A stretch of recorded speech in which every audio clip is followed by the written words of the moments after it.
Well, hello there, everybody. Welcome to and welcome back to my channel, Book Time with Elvis, with me, Mark, and with Elvis, who's kind of trying to get something that's by my feet. I don't know what it is. What is it? Nothing. I don't know. I just had my parents here, so he's kind of running around sniffing, and they just left. So I'm a bit sad, of course, you know, because I didn't. It took me a year to be able to see them again, and it was only 6 days, but it was a nice 6 days. I really enjoyed it, and it was great to see them. So, and hopefully they'll be back soon. But I come to you today with a video of hauls and rehauls and gifts and things like that. So there's quite a lot to get through. I'm a bit embarrassed, and it's not really everything. I've only done the most recent ones, and basically I'm going to start off with some wonderful gifts from some of you. It's really very kind of you.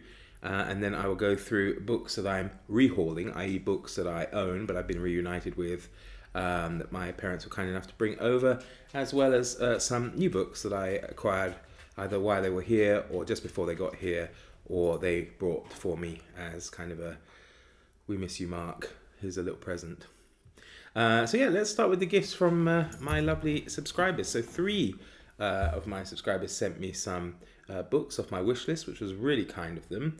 The first one is The Buried Book, which is this one here, by David Damrosch, and it's the story behind the finding and whatnot of the Epic of Gilgamesh. So that would be really interesting, because I mentioned that I wanted to reread the Epic of Gilgamesh, and one of my lovely subscribers said to me, oh, you should really read this book, and sent it to me. So that was really kind of them. So thank you very much.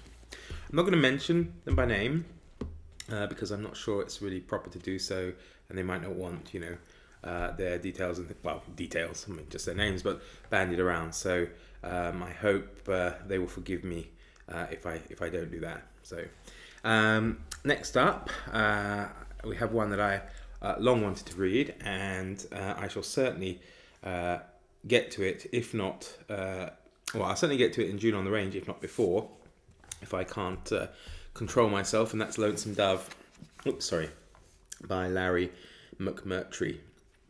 So that would be really good. So that was from the second subscriber to send me something. And the third and final gifts from one of my lovely subscribers are these 3. And one is Penguin Classics of Charles Darwin's Voyage of the Beagle. The other is Meditations by Marcus Aurelius. And the last one is She by Sir Henry Rider Haggard. So I'm very, oh, sorry, maybe I have to kind of like, you know, censor it or something like that, yeah. But yeah, wonderful, wonderful covers and wonderful books, and I can't wait to get to them very soon indeed. So thank you, you 3, very much. It's extremely kind of you. I'm very humbled by the fact that you would send them to me. So that's very nice of you. Okay, so moving on. So the next section is Rehaul. So these are books I've been reunited with. Unfortunately, I mean, obviously my parents were limited with space, and I wasn't able to get all the ones that I hoped to. For example, I was kind of hoping for the Tale of Genji, but I have the nice Penguin Deluxe Classics version of that at home, but you know, it's quite big, and also I don't think they found it. So yeah, maybe next time.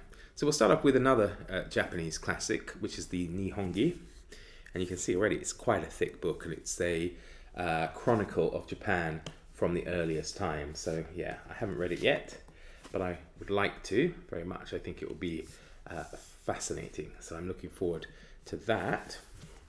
Staying with Japan, I did get reunited with my copy of the Pillow Book, the Penguin Classics version here, by Sei Shonagon, and I think that will be very interesting, because of course it's well, a tale of literature, but also gives some insightful information about basically what was going on at that time. And Shonagon lived between 966 and 1017 approximately, so I think that would be very interesting. We're not going to stray too far geographically as we move in to China, and it's the Total Classics Volume 1 of Romance of the Three Kingdoms, which I really want to get to. Fortunately, I don't have volume 2, but it is en route. I couldn't abide having volume 1 and not having volume 2, so I've remedied that situation. It's still got the price on it from a charity shop that it was picked up from several years ago. But yeah, that would be great fun. And I do really like the Tuttle Classics. They're well made, can be a bit expensive. I mean, this was bought for £2.50 in the charity shop, and it's very good condition. I mean, it's, well, you can see it's never been read. And the person who bought it paid £18.99 for it, or if it had been in the US, $24.95. So I think at £2.50, that was definitely a good bargain. Going back, actually, let's go back to Japan. And I have Looking for the Lost, Travels Through a Vanishing Japan by Alan Booth. I have another book of his, which is The Road to Saita, maybe, which is his walking the length of Japan, and this one is kind of looking for lost traditions and things. Alan Booth was a very good writer. He sadly died, I think it was a brain tumour, quite young, back in the 90s. As far as I'm aware, he only wrote the 2 books, but I haven't read this one, but I have read The Road to Saita. I think that's the name of it, if I remember rightly. Let's see. Let's move geographically now to Central Asia. And I have the Palgrave Concise Historical Atlas of Central Asia by Rafis Abazov. And it is literally just a book of all the political changes that caused like geographical boundary changes or big events kind of shown on maps here throughout Central Asia. I've got another one, I think, for Europe, but that's at work, and yeah, I've had that for a bit longer. Let's see, what else have we got here? Yeah, okay. I have a little Wordsworth military library book about Rorke's Drift, the famous defense of Rorke's Drift during the Zulu War of 1879, and I don't think I've read it, and I did pick it up secondhand, I'm sure. That's a nice little book with some information. I don't know, obviously, how out of date it might be, after there's been some new research, but it does have a couple of, nice illustrations and stuff in it. But yeah, it's just going to be an overview. I mean, I know quite a lot about it already because it was a big passion of mine, hence the reason I bought it, but it will be fun to perhaps revisit it, and revisited in a rather concise volume such as this. Next up, we have a book by Ian Baruma, and it's The Wages of Guilt, Memories of War in Germany and Japan. And it is literally that. It looks at how the memory of the Second World War is dealt with and portrayed during within both Japanese and German society. And Ian Baruma is a good writer. I really like him. He wrote a book that I read whilst I was living in Japan, which was called A Japanese Mirror, and it looked about the role of women within Japanese society, and it was fascinating. So yeah, I'm gonna have to reread this, and it could be a contender for something in non-fiction November. I'm just worried because I have so much going on in November, typically, that I might not get to it, and I might have to kind of put my New Worlds November, my non-fiction November, under the umbrella of the Raiding Gutenberg project, of which I'm a host. So I think, yeah, we'll see, but we'll see how that goes. Another possible contender for non-fiction November, if I get to it, will be a personal narrative of a pilgrimage to Al-Madinah and Mecca by Sir Richard Francis Burton. Frustratingly, again, it's volume 1. I don't know if I'll be able to pick up volume 2 in the same style, but we'll see. I haven't really looked yet whether or not I can do that. And that, of course, is the story of Burton's going undercover as a Muslim pilgrim to, basically see what's going on in Al-Madinah and Mecca. Next up, I have a rather battered copy of a really lovely book called A Time of Gifts by Patrick Lee Fermer, which, of course, probably you know what that's about. But yeah, it's a wonderful book. He's a really very visual writer, and I've enjoyed what I've read of him, and I think it will be due definitely a reread at some point.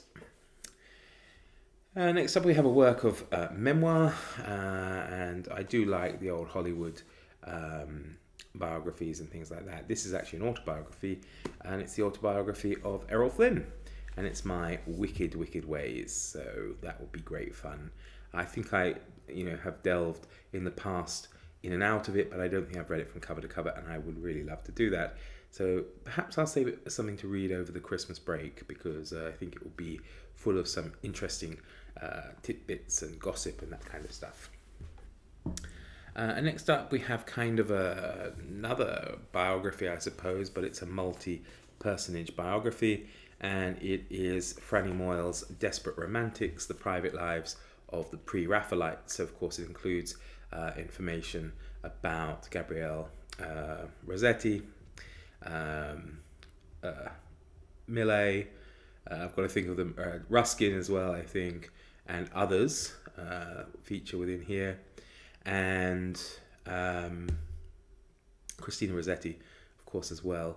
And I haven't read the book, but it was a BBC production. You can see there it was a BBC television series. It must be quite a few years ago. I want to say 15, 20 years ago, and it was wonderful, wonderfully done, and I'm looking forward to reading the book as well about that. And last up is a book by one of my favourite historical narrative writers, and that's Giles Milton. You probably heard his name mentioned quite a lot on this channel, and it is his book White Gold, which looks at the history of European slaves, not European slavers, but European slaves in North Africa. So basically, it follows the story of an Englishman, Thomas Pellew, who was kidnapped from his home in the West Country of England in the, I think, 17th century, if I remember rightly. I read it many, many years ago. And he was then taken and converted to Islam, and he lived as a slave in North Africa. But it's very exciting, and it's a very interesting book because it's not a subject that is really explored all too often, and people sometimes get a bit tetchy when you bring it up, because they feel it detracts, of course, from the horrors of the transatlantic slave trade involving black Africans. But I think it's still something that's worth reading and exploring, and has its own points, I think, that should be remembered. So that's White Gold by Giles Milton, and again, I might reread it during Non-Fiction November if I have the opportunity to do so. Right then, next up, my goodness, I'm sorry, it's already quite a long video, and there's quite a few more books to go. These are all brand new books to me. So they were bought either in the course of the last couple of days when I was shopping with my parents in Hradec Králové, which is the big, if you like, state capital that's near me, or my parents brought me some, or I had them delivered not too long before they arrived. So let's start off with The Hobbit, because I'm supposed to be reading The Hobbit with Sean D. Standfast in December. A couple of our viewers said that we should read it, and somehow talked us into reading it over Christmas time. Now, I ordered the pocket edition of that, but I didn't really expect it to be a pocket edition, so it's tiny. Yeah, I have quite small hands, so it's really, really tiny, and the print is, of course, quite small as well. It's shorter even than my, well, actually no, maybe it's about the same. No. It's about the same length as my mobile phone, as you can see there, right? So, but I'm really looking forward to reading it. It's about time I read it, and it's a cool little book to kind of carry around, isn't it? So I think that would be good fun. Next up, I have a collection of short stories. Quite a few of these will be from the Alma Classics or Alma Evergreens classic series, and I really like them. They're very reasonably priced. There is some effort made to add notes and extra material and that kind of thing, and they revise old translations to make sure they're not too out of date, all that kind of stuff. And they're kind of a nice if you want to buy something that looks good and doesn't cost as much as a a Penguin Classic or Oxford World Classic, then I think these are well worth it. And this is a collection of short stories called The Triumph of Vice and Other Stories by W.S. Gilbert, and that's Gilbert from Gilbert and Sullivan fame. And it's kind of nice because it has his stories. It also has in here his own illustrations that he drew to go with these stories. So that's really cool. And it would have been perfect for Victober, but I've already got my Victober sorted and it's fast running out. But who knows, maybe I'll read one or two of them before the end of the month. Another contender that could have been for Victober, no, actually, it couldn't. It was a little bit too late. But certainly would be good maybe for Dicktober, maybe next year. And it is a collection of stories by Maurice Leblanc, and it's Arsène Lupin versus Sherlock Holmes, again from the Alma Classic series. And you can see it's a lovely, lovely cover. And this is also from the same publisher, and it's by one of my favourite authors, Jerome K. Jerome, and it's his After Supper Ghost Stories. And you can see that's a beautiful, beautiful cover. It's not a very big book, but I've read After Supper Ghost Stories. I've read most of the ones in here actually, because it's not just After Supper Ghost Stories. They include here After Supper Ghost Stories, and then there's other tales such as Evergreens, Clocks, Tea Kettles. Tea Kettles. I was talking about that with Sean D. Stanfast just yesterday. A pathetic story, the new utopia dreams, and there are some notes as well at the end of the book. And what After Supper Ghost Stories is just a collection of ghost stories told over the course of a few evenings. And as you might expect from Jerome K. Jerome, they are very humorous, and it's well worth your time having a look at them. You'll find them for free on Project Gutenberg, absolutely. So you don't need it just for the attractive cover. And again, with the same publisher, this was brought by my parents because it was something I asked them if they could get for me in the UK. And it's, as I say, also Alma, and I've seen a lot of people rave about it, and I've yet to read it. And it's The Life and Opinions of Tristram Shandy, a Gentleman by Lawrence Stern. So I look forward to that immensely. They also brought me another Alma Classics, and that's Mikhail Lermontov's Hero of Our Time. And although the translation will not be as up to date as the new Penguin Classics one, it was last revised and updated, I think, back in 2009, so that's not too bad.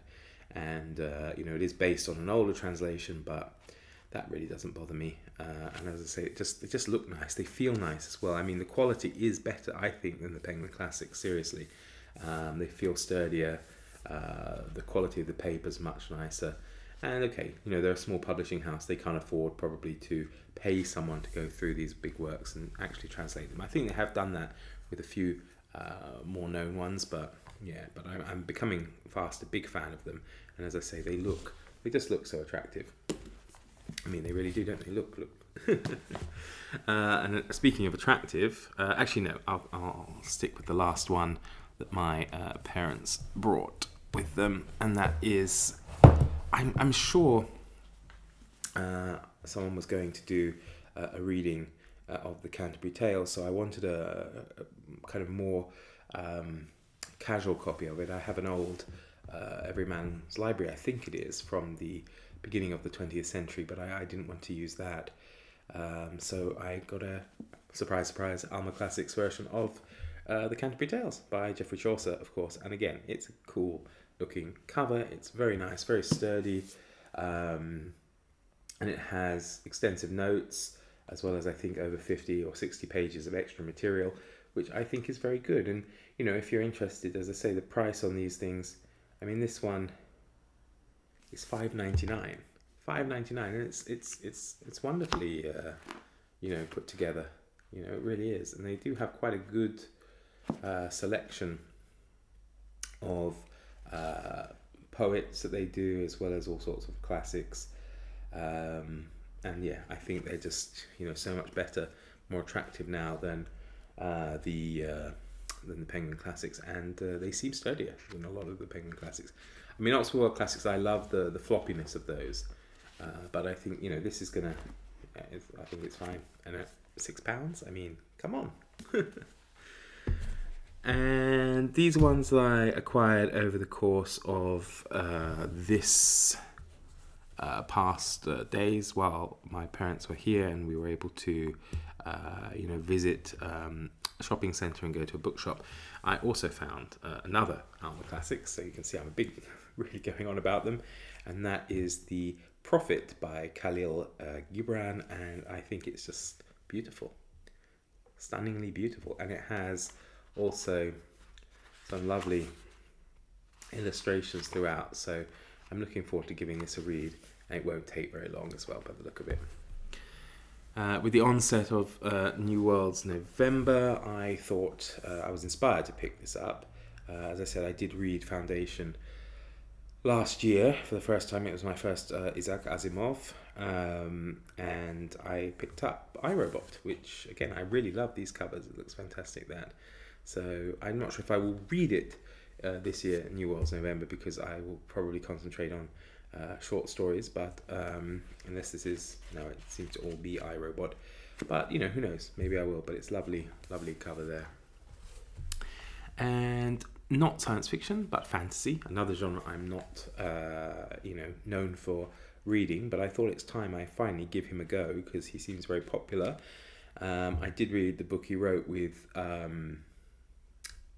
Neil Gaiman, which is Good Omens, Bad Omens, Good Omens, and it's the first book in the Discworld novel. I think it's the first book, I'm sure, I hope so, but I don't know if it really matters, and that is The Colour of Magic by Terry Pratchett. So again, nice little book, and I look forward to giving that a go at some point, probably next year, maybe over Christmas or over the holidays. If I have a chance, I can do that. I'm gonna have to try and make some space here. So yeah, it's quite a haul, really, isn't it? Okay, next up, I might as well go with another science fiction one, and that's Dmitry Glukovsky's Metro 2034, which kind of looks interesting. It's I think some kind of dystopian. Well, I don't know if it's sci-fi or horror. I mean, sorry, science fiction or horror. It seems maybe perhaps to be a mix of the two. There is I thought Metro 2033 was the first book, but I think this is, and the Metro 2033 is a sequel, but because it says it's the basis for the hit Metro games, and so probably it is. I don't know exactly. Yeah, it says the basis for Metro 2033, Metro Last Light, Metro Exodus. Yeah, so probably, I'll be annoyed. Well, I won't be that annoyed because they didn't have 2033 there, so it's not like I bought the wrong one. I mean, I would have thought 33 would have been before 34, but maybe I'm wrong. So we'll see. Doesn't matter. It looks interesting anyway. Don't worry, we're almost there. Just the last 3 or 4. So one I've seen a lot of people rave about, and that's Donna Tartt's The Secret History.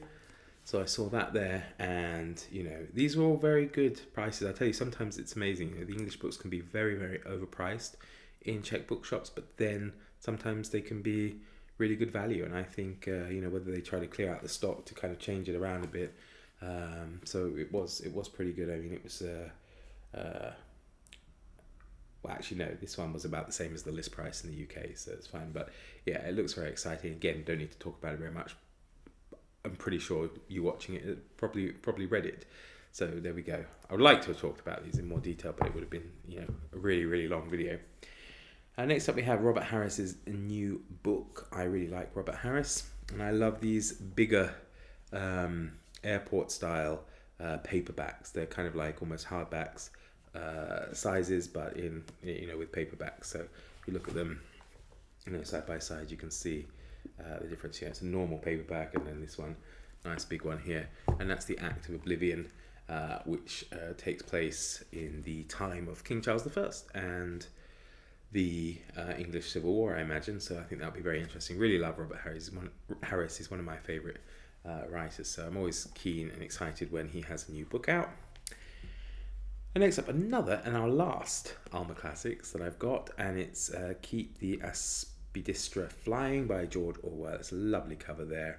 You can see actually on the back the other Orwell books in the series. You've got 1984, Animal Farm, Burmese Days, and Homage to Catalonia. Very attractive, and they look really good on the shelf. And as I say, I just love the feel of them. I think they smell nice too. You know, much nicer than the way Penguin seems to be going at the moment. So yeah, and the last one, you can rejoice now. The last book in this haul is Graham Greene's The Quiet American, from the Vintage publisher here, and it's again really lovely. Lovely cover, and it's a great book, and I really just needed a copy of it, and I can't wait to reread it. I might be naughty and try and squeeze it in this weekend or later this week, because it isn't very long, and I've read it before, and it's, yeah, so we'll see. Okay, everybody, that was my haul of gifts and rehaul and haul of new books. I hope it wasn't too trying for you, and if you stuck with me to the end, well done. Well done indeed. So do take care, everybody, and I shall see you again next time. All the best. Bye-bye.